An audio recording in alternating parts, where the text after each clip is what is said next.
5 नवंबर 1988 दिल्ली के पश्चिमी हिस्से में स्थित उत्तम नगर की तंग गलियों में एक बच्चा पैदा हुआ। नाम रखा गया विराट। पिता प्रेम कोहली पेशे से आपराधिक वकील, मां सरोज कोहली गृहिणी, बड़ा भाई विकास और बहन भावना एक साधारण मध्यम वर्गीय पंजाबी परिवार। घर बहुत अमीर नहीं था, मगर माहौल में प्यार, अनुशासन और हौसला था। कहानी अक्सर यहीं से शुरू होती है कि विराट जब सिर्फ 3 से 4 साल के थे, तब भी बैट पकड़े घंटों सामने वाले कमरे में खड़े रहते और पिता से कहते, पापा बॉल डालो ना। पड़ोसियों के लिए ये बस एक शरारती बच्चा था, लेकिन जो भी थोड़ी देर खड़ा होकर देखता, समझ जाता कि इस बच्चे का हाथ और आंख दोनों में गजब की कोऑर्डिनेशन है। गेंद चाहे जैसी भी आए, वह किसी न किसी दिशा में जरूर निकलती थी। मोहल्ले के दोस्त बताते थे कि विराट बचपन से ही हार नहीं मानने वाले थे। अगर गलती से कोई उन्हें आउट दे देता तो वह घंटों बहस करते। बॉल लेग स्टंप के बाहर थी, पहले बैट लगा था, मानो बचपन से ही DRS दिमाग में फिट था। 1998 में वेस्ट दिल्ली क्रिकेट अकादमी DCA की शुरुआत हुई। पड़ोसियों के कहने पर प्रेम कोहली अपने बेटे को वहां ले गए, जहां कोच थे राजकुमार शर्मा। ट्रायल के दौरान विराट ने बिना घबराए फुल स्पीड वाले बॉलरों के सामने शॉट खेलकर सबका ध्यान अपनी ओर खींच लिया। राजकुमार शर्मा ने तुरंत पहचान लिया कि यह बच्चा खास है। अब विराट की जिंदगी का रूटीन बदल गया। सुबह स्कूल, दोपहर कोचिंग, शाम फिटनेस और नेट प्रैक्टिस, रात को होमवर्क। WDCA की कड़क ट्रेनिंग, सुबह की दौड़, सीढ़ियां, थकाने वाले ड्रिल्स विराट की जिद के आगे सब फीके पड़ जाते। परिवार की आर्थिक स्थिति भी आसान नहीं थी। क्रिकेट के किट, बैट, ग्लव्स, जूते सब महंगे। कई बार पिता को कोर्ट की फीस और बेटे की क्रिकेट किट के बीच चुनाव करना पड़ता, और अधिकतर बार चुनाव बेटे के क्रिकेट के पक्ष में होता। यही वजह है कि बाद में विराट ने कई बार इंटरव्यू में कहा, मैं आज जो भी हूं अपने पिता के त्याग की वजह से हूं। विराट ने विशाल भारती पब्लिक स्कूल दिल्ली से पढ़ाई की। क्लास में वह कोई टॉपर नहीं थे, लेकिन इतने भी पीछे नहीं कि टीचर शिकायतें करते रहे। असली जान तो उनके लिए स्कूल की क्रिकेट टीम थी। स्कूल टूर्नामेंट्स में वह लगातार रन बरसाते, टीम को टाइट मैचों में जीत दिलाते। स्कूल के प्रिंसिपल तक कहते थे, विराट की आंखों में गजब का कॉन्फिडेंस है। अगर ये लड़का पढ़ाई में आधा प्रयास लगा दे तो शायद बहुत बड़ा इंजीनियर, डॉक्टर बन जाए, पर इसका दिल तो मैदान में ही बसता है। 2002 में 13 साल की उम्र में विराट दिल्ली की अंडर 15 टीम में सेलेक्ट हुए और पॉल यूथ टूर्नामेंट में धमाकेदार प्रदर्शन किया। विकेट के चारों तरफ शॉट लगाने की कला, स्ट्रेट ड्राइव में टाइमिंग, बैकू बोसिप कॉमी, माइन मिंग, बैकफुट पंच, सब देखकर लोग कहने लगे, ये लड़का फ्यूचर इंडिया खेलेगा। 2003 से 4 की विजय मर्चेंट ट्रॉफी अंडर 17 में विराट ने दिल्ली के लिए सबसे ज्यादा रन बनाए। 2004 से 5 के सीजन में भी उनका दबदबा कायम रहा। इस दौरान वह न सिर्फ रन बनाते, बल्कि टीम के लिए प्रेरक भी बन गए थे। फील्डिंग पर चिल्लाकर फील्डरों को मोटिवेट करना, हर रन पर उत्साह दिखाना, यह सब उनकी पहचान बनने लगा। 2006 दिल्ली के लिए first class Ranji Trophy debut. नवंबर 2006 में कर्नाटक के खिलाफ मैच चल रहा था। दिल्ली पिछड़ती दिख रही थी। उसी रात 18 साल के विराट को खबर मिलती है उनके पिता प्रेम कोहली को ब्रेन स्ट्रोक आया है। उन्हें अस्पताल ले जाया गया, लेकिन वे बच नहीं पाए। सुबह टीम मैनेजमेंट ने विराट से कहा, तुम घर जाओ, परिवार को जरूरत है। पर विराट ने कहा, मैं पहले यह पारी पूरी करूंगा, फिर पापा को विदा करूंगा। वह मैदान पर लौटे और मुश्किल हालात में 90 ओड रन बनाकर दिल्ली की मैच में वापसी करवाई। मैच खत्म होते ही वह सीधे शव यात्रा में पहुंचे। बाद में एक इंटरव्यू में उन्होंने कहा, पिता चाहते थे कि मैं देश के लिए खेलूं। उस दिन मैंने अपने आंसू मैदान में नहीं, रन में बहाए। इस घटना ने उन्हें भीतर से तोड़ा भी और स्टील की तरह मजबूत भी बना दिया। 2008 under 19 cricket world cup Malaysia. Virat को कप्तान बनाया गया। इस टूर्नामेंट में उनकी कप्तानी, मैच अवेयरनेस, फील्ड प्लेसमेंट, सबने सबको चौंका दिया। उन्होंने बैट से भी अहम योगदान दिया और भारत ने फाइनल में दक्षिण अफ्रीका को हराकर खिताब जीता। फाइनल के बाद उनकी तस्वीर टीम इंडिया की जर्सी के साथ हर अखबार में छपी। चयनकर्ताओं और आईपीएल फ्रेंचाइजियों की नजर अब साफ साफ इस नाम पर थी, विराट कोहली। 2008 में ही इंडियन प्रीमियर लीग शुरू हुई और रॉयल चैलेंजर्स बैंगलोर आरसीबी ने विराट कोहली को अपने स्क्वाड में शामिल किया। उस वक्त वे स्टार नहीं थे, युवा खिलाड़ी थे। शुरुआत में उनके प्रदर्शन में उतार चढ़ाव रहे, पर फ्रेंचाइजी ने उन पर भरोसा बनाए रखा। यही भरोसा आगे चलकर विराट और आरसीबी के बीच भावनात्मक रिश्ते में बदल गया। उसी साल अगस्त 2008 में श्रीलंका के खिलाफ उन्होंने भारत के लिए वनडे डेब्यू किया। बहुत बड़े स्कोर नहीं आए, लेकिन उनके अंदर का जज्बा साफ दिखने लगा था। वह किसी मौके को हल्के में नहीं लेते थे। हर रन के लिए भागते, हर कैच के लिए डाइव लगाते। 2009 में ऑस्ट्रेलिया में इमर्जिंग प्लेयर्स टूर्नामेंट खेला, जहां उन्होंने 405 रन ठोककर सबको हैरान कर दिया। धीरे धीरे वह भारतीय मिडिल ऑर्डर की रीढ़ बनने लगे। 2010 में वनडे में पहला शतक लगाया। पहले 2 से 3 सालों में उन्होंने कई अहम मैचों में शतक और अर्धशतक लगाए। उनकी सबसे बड़ी ताकत थी लक्ष्य का पीछा करते हुए उनका बेखौफ अंदाज।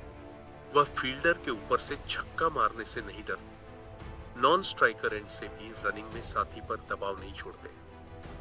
2011 विश्व कप में भले ही वह सबसे बड़े स्टार नहीं थे, मगर अंतिम 11 का हिस्सा अवश्य थे। भारत के विश्व कप जीतने वाली टीम में एक युवा चेहरे के रूप में उन्होंने महत्वपूर्ण भूमिका निभाई।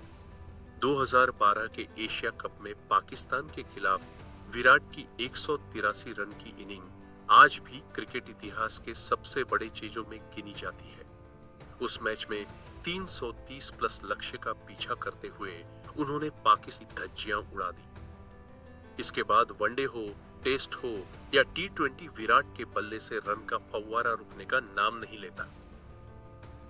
तेज से तेज 8000, 9000, 10,000 ओडीआई रन, एक साल में 4 से 5, कभी 6 से 7 अंतरराष्ट्रीय शतक, औसत 50 से अधिक सभी फॉर्मेट में। उन्हें run machine, chase master, king Kohli जैसे नाम मिलने लगे। कई मैचों में भारत की जीत का मतलब था विराट का सेट होना। 2014 में जब महेंद्र सिंह धोनी ने टेस्ट कप्तानी छोड़ी, तो यह बैटन विराट कोहली के हाथ में आई।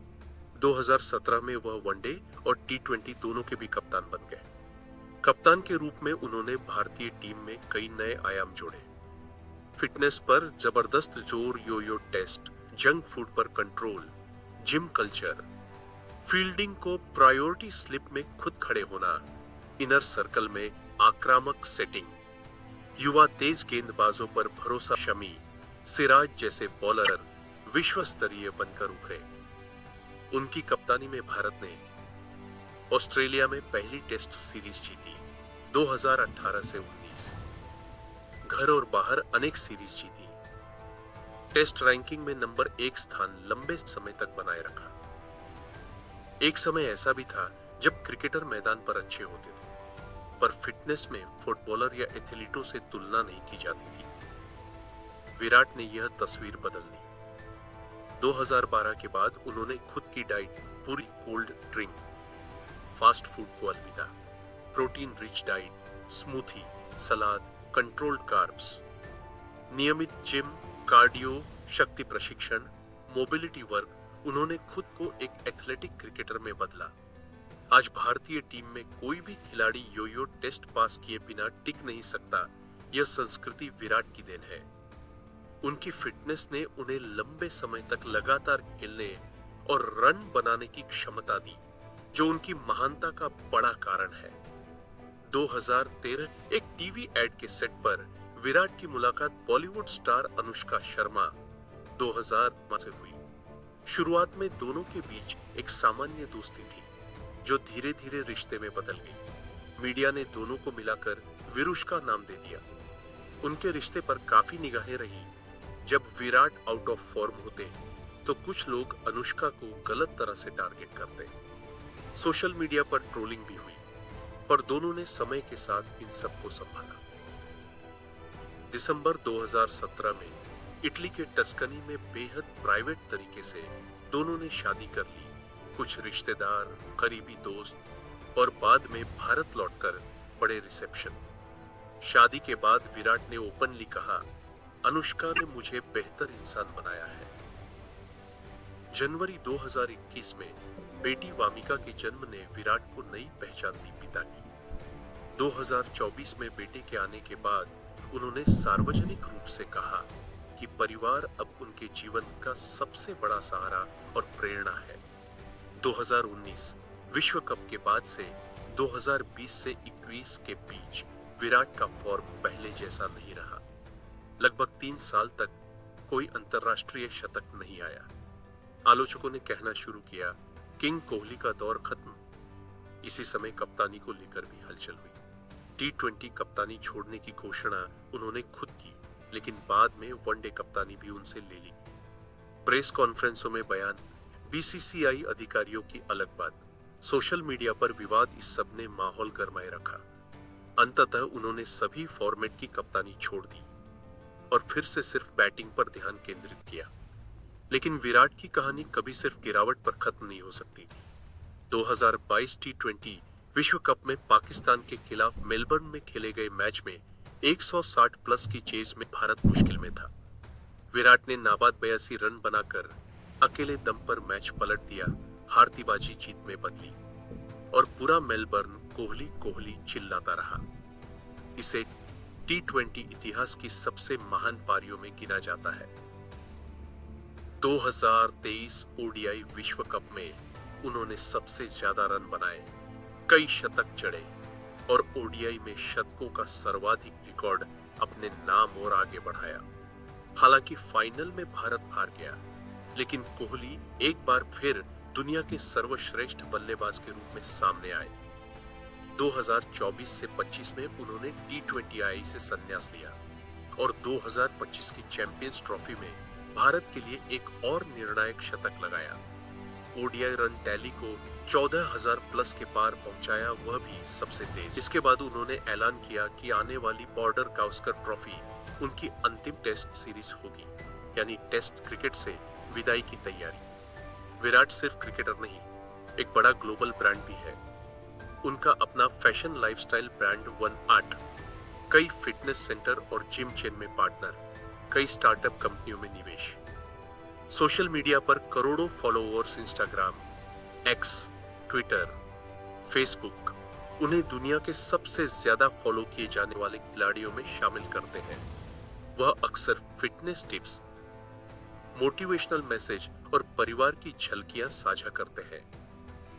विराट कोहली फाउंडेशन VKF के माध्यम से वे वंचित बच्चों की शिक्षा, स्वास्थ्य, खेल सुविधाओं पर काम करते हैं। कई अस्पतालों, NGO के साथ मिलकर उन्होंने कैंसर, बाल स्वास्थ्य और आपदा राहत के लिए भी फंड रेजिंग की है। अगर इस पूरी कहानी को एक धागे में पिरोया जाए तो कुछ प्रमुख बिंदु सामने आते हैं। बचपन की साधारण पृष्ठभूमि, पिता की अचानक मौत का सदमा और उसी दिन पारी खेलना, अंडर 19 वर्ल्ड कप में कप्तानी और जीत, IPL, team India, run machine वाला दौर, कप्तानी, फिटनेस रिवॉल्यूशन और टीम कल्चर में बदलाव, फॉर्म स्लंप, आलोचनाएं और कप्तानी विवाद, फिर से वापसी, मेलबर्न, विश्व कप और रिकॉर्डों की झड़ी, परिवार, फाउंडेशन, बिजनेस और भविष्य की नई भूमिका। विराट कोहली की कहानी किसी एकदम परफेक्ट हीरो की कहानी नहीं है। इसमें हार, गलत फैसले, विवाद, मानसिक थकान, शारीरिक चोट सब शामिल है। लेकिन हर बार उन्होंने इन्हें अपने ऊपर हावी नहीं होने दिया। दिल्ली की धूल भरी पिचों से लेकर मेलबर्न की चमकती फ्लडलाइट्स तक, एक वकील के साधारण बेटे से लेकर दुनिया के सबसे बड़े बैट्समैन तक, यह यात्रा हमें सिखाती है कि जिद, मेहनत, अनुशासन और खुद पर यकीन इंसान को कहां से कहां पहुंचा सकते। और शायद विराट खुद अगर अपनी कहानी एक लाइन में कहें तो कहेंगे, मैं गिरा हूं, रोया भी हूं, लेकिन हर बार बैट उठाकर फिर से खड़ा हुआ हूं, क्योंकि मेरे लिए हार अंत नहीं, एक और शुरुआत है।